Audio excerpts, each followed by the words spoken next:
San Pedro.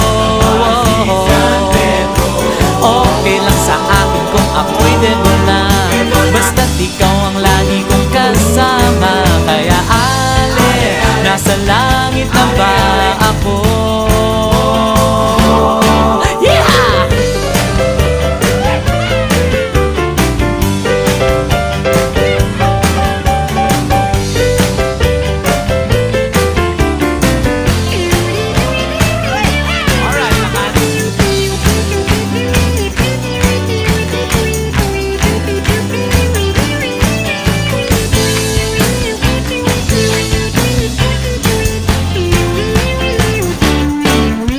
Paglabas ko, niyaya ko na siyang pakasal. Inanggihan niya at nasabi may asawa na siya.